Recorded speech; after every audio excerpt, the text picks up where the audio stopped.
Our home for the week was the RIU Playacar Resort, about a half-hour south of Cancun in the region known as the Mayan Riviera. RIU is a Spanish company with resorts in Europe and the Caribbean. This is the front entrance leading into the main lobby, and just beyond are the guest quarters, set amidst beautifully landscaped gardens. Our building was the blue one here on the right, which Pam is walking past.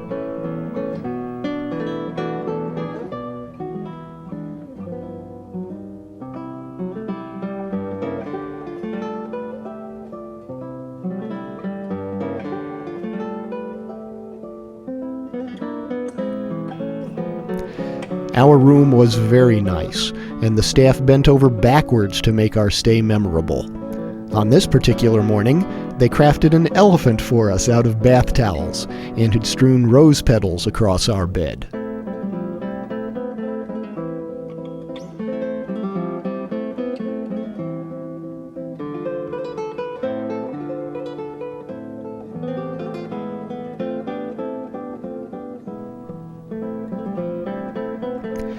Back outside, as you stroll down the landscaped promenade, you soon reach the pool area. It's actually a network of several pools, surrounded by palm trees, cabanas, and lounge chairs, with a playful dolphin fountain at the center.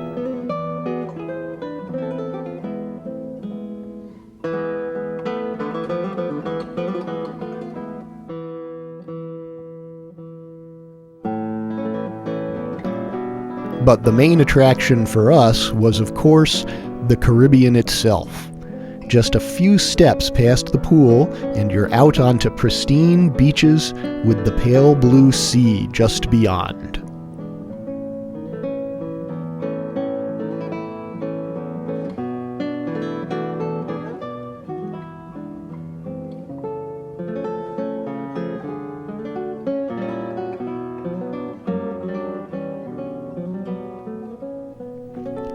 We did a fair amount of sunbathing, but our favorite spot was beneath the palm trees, just reading, talking, napping, with the sunshine filtering through the palm branches above.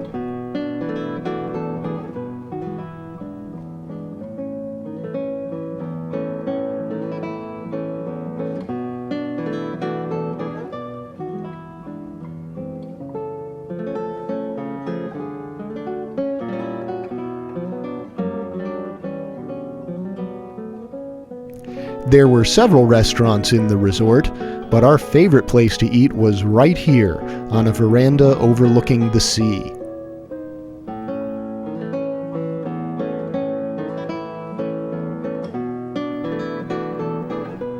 The beach and the ocean were on one side, and an open courtyard on the other, with a fountain in its center where birds would come for a quick bath.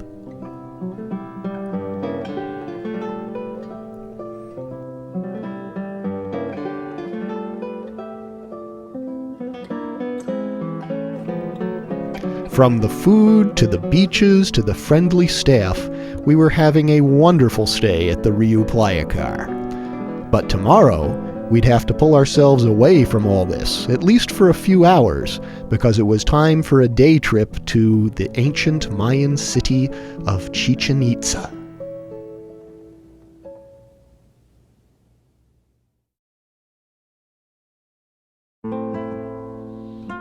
The Mayan ruins at Chichen Itza date back well over 1,000 years.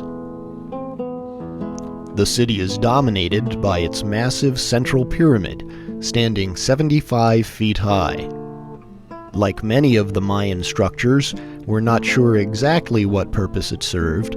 So many theories have been advanced that it's hard to separate fact from mere conjecture, so we won't add to the speculation. It's enough just to admire this awe-inspiring sight. For the stout-hearted, a series of 91 steps lead up to the top. Quite a climb. This dog almost seemed to be guarding the ancient monument, but he was happy to share his pyramid with the rest of us.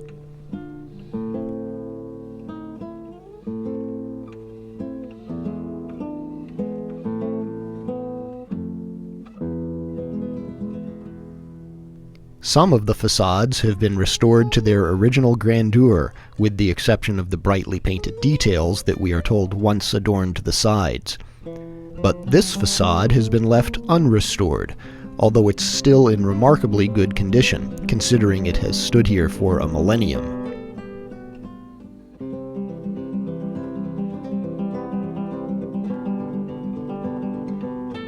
It is here that we are first introduced to the fearsome Mayan god Kukulkan. Images of this feathered serpent can be seen throughout the complex, but here he slithers down the side of the pyramid with his head at the base.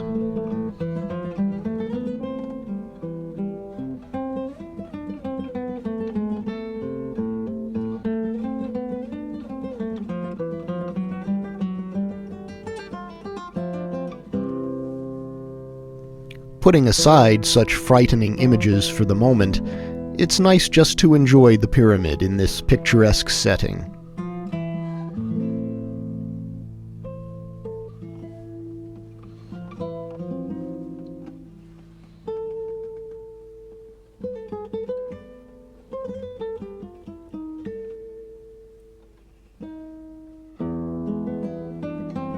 But the pyramid is just one of many structures at Chichen Itza. Heading west from the pyramid, across a grassy plain, we reach the Temple of the Jaguars.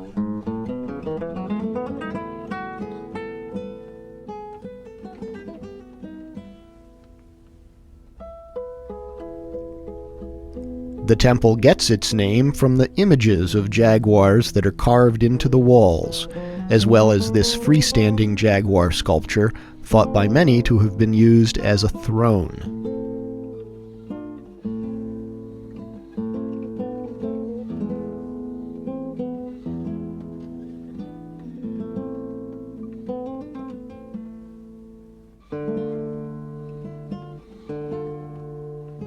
Here also we find images of Kukulkan, with serpent heads jutting out from the corners on the upper part of the structure.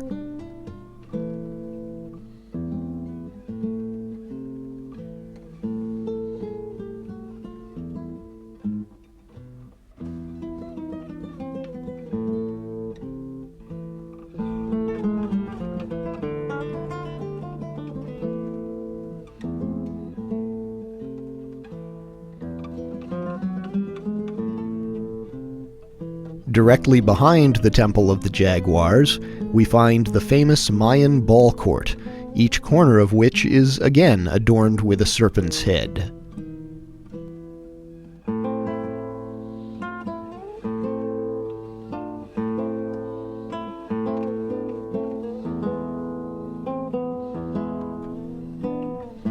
The field of play is a vast area, well over 500 feet long and 200 feet wide.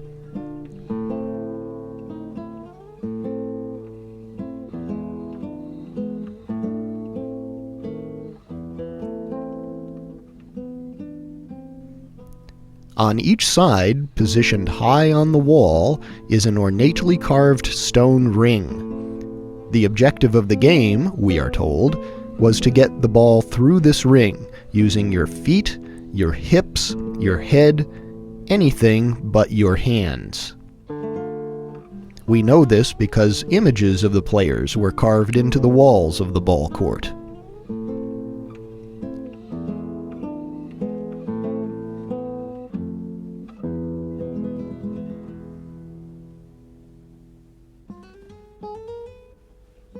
At the far end of the playing field, and forming its northern boundary, is the Temple of the Bearded Man, so named because of an image carved on one of its walls.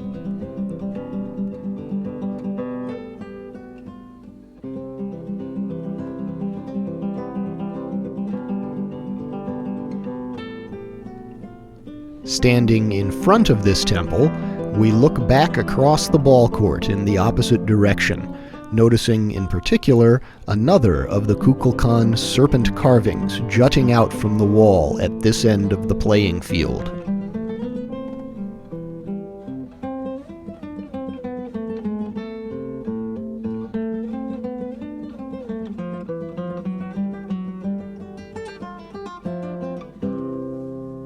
For several minutes, I had the entire ball court to myself, contemplating the noisy spectacles that must have taken place here centuries ago.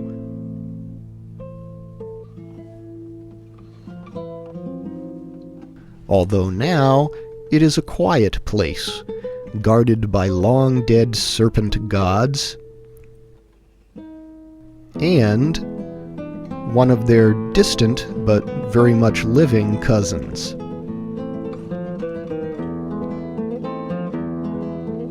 Back outside the ball court, in front of the Temple of the Jaguars, stands the platform of the Eagles and Jaguars. Here again, Kukulkan is prominent, with a pair of serpent heads flanking the staircase which leads up to the platform. But we also find other carvings, such as this eagle, which lends its name to the structure. And remembering that Kukulkan is a feathered serpent, the sides of the staircase leading down from his head display his plumage.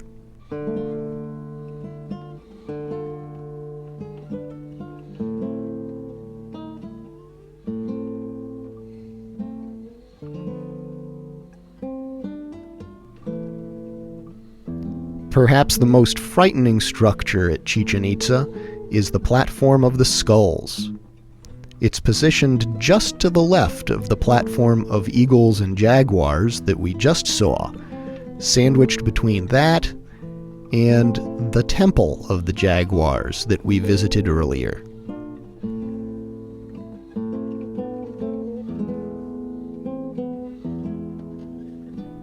It's no mystery why this structure received its name.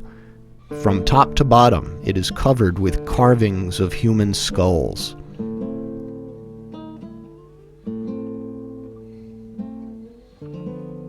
Here again, we can only speculate about what the platform was used for, but human sacrifice seems a likely possibility.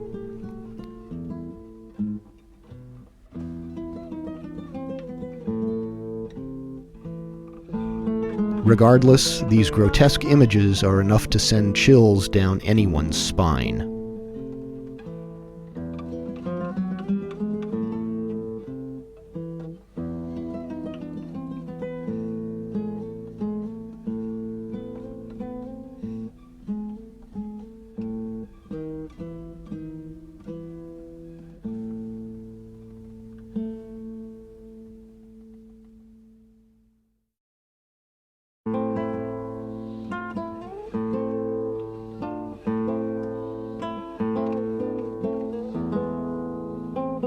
Starting once again with the pyramid as our point of reference, we walk this time due north to reach the Platform of Venus.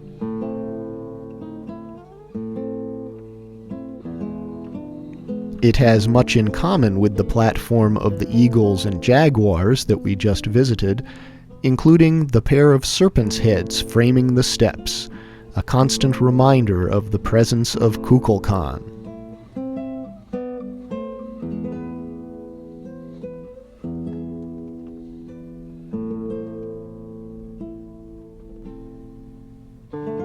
But in this case, additional serpents' heads extend from the sides of the platform.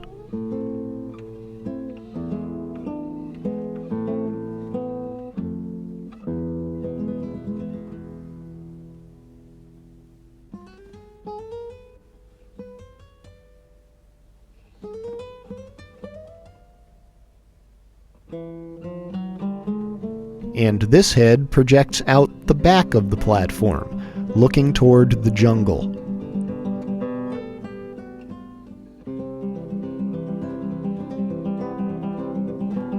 It may look fearsome to us, but this little fellow isn't overly impressed.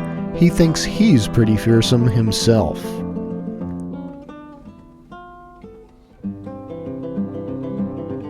The planet Venus, after which the platform is named, figured prominently in Mayan astronomy and mythology. This anthropomorphic image of Venus is found on the side of the platform.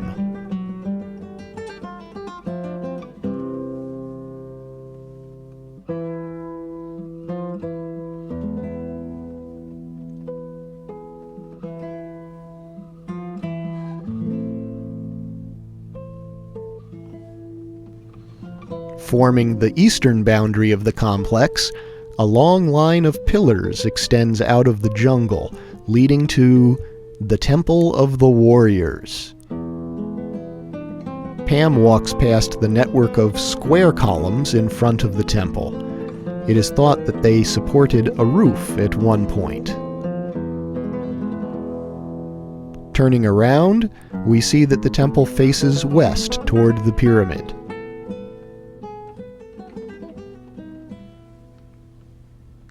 These columns weren't merely functional, they were decorative as well. Detailed images were carved into many of the surfaces.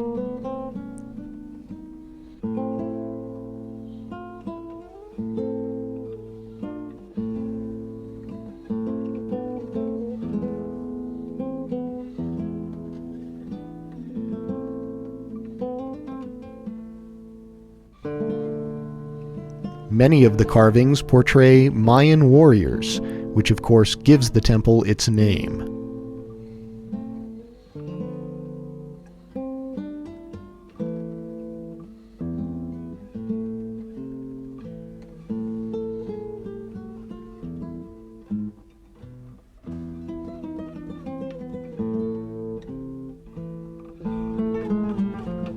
Around the side of the temple, the forest of columns continues, but here they become circular instead of square and are far less ornate.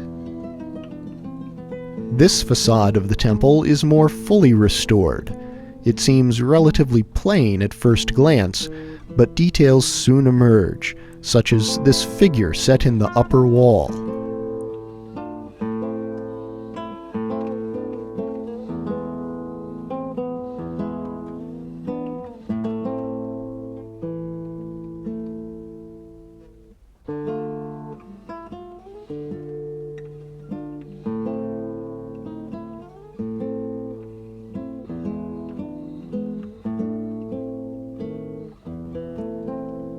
And on the lower portions, a series of bas-reliefs.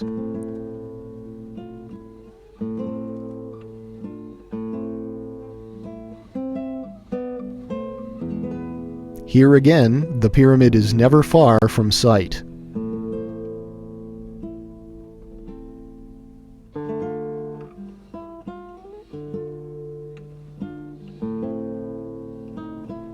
The circular pillars aren't confined to the side of the temple. They continue off into the distance, creating a long corridor.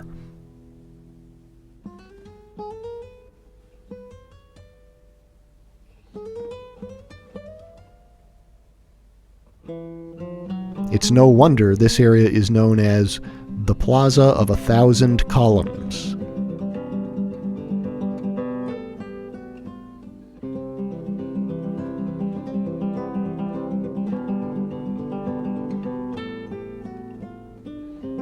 Here we can see more clearly how the columns extend from the temple well into the jungle.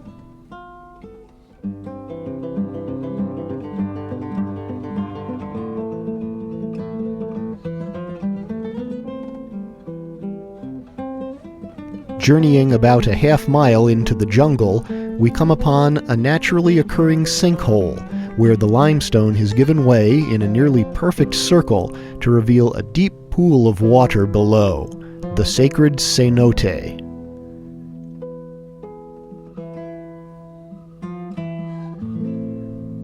Whether the stories about large numbers of human sacrifices taking place here are real or exaggerated, we do not know for sure. Human bones have been found at the bottom of the cenote, but they were mostly the bones of children who may have simply fallen in while playing too close to the edge.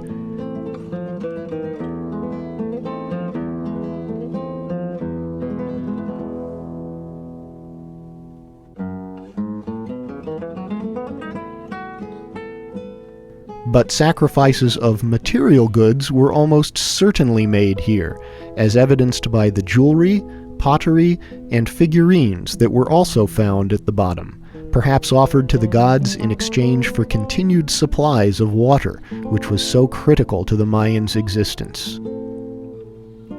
In the end, though, these offerings made little difference. For reasons which are still largely a mystery, the Maya abandoned Chichen Itza and were absorbed into the competing Toltec culture around the year 1200. The city may have been partly inhabited by their descendants, but when the Spanish invaded Mexico in the 16th century, Chichen Itza was again laid to rest until excavations began in the late 1800s.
After hiking all over Chichen Itza, we were ready for some lunch, and the nearby town of Valladolid was just the ticket.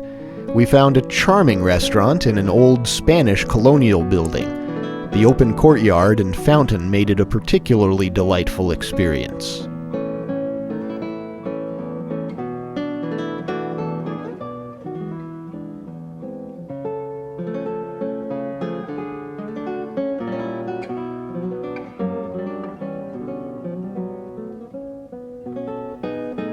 Right across from our restaurant was the main square of Valladolid, the Zocalo. We strolled around, checked out the handmade items being sold by some of the local Mayan women, and peeked at the Cathedral of San Gervasio at one end of the square.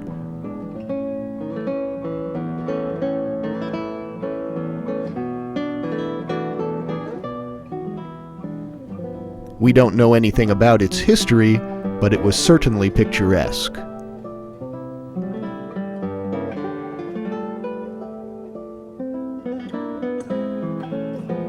But in another part of town stands a church of unmistakable historic significance. The convent and church of San Bernardino dates back to 1552, making it the oldest in the Yucatan and one of the oldest in the Americas. Sadly, the church is as much a fortress as a house of worship, owing to the Spanish oppression of the native peoples during the colonial period, which led to numerous uprisings over the years. But today, that's all in the past, as Mayan children attend school here, and Mayan families worship together.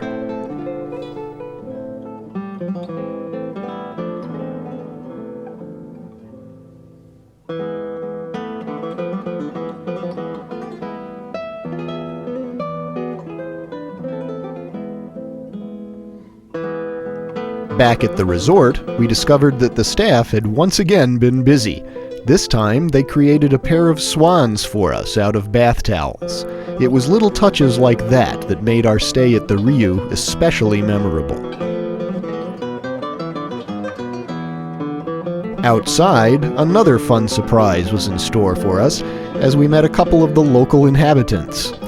Agouti are about the size of groundhogs, but are more akin to squirrels, albeit very large squirrels with hardly any tails. These playful critters entertained us for a few minutes before scurrying off.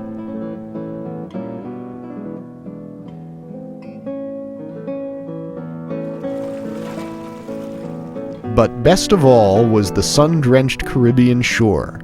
We got up early our last morning so we could stroll along the water's edge and soak in a little more sun before heading back home.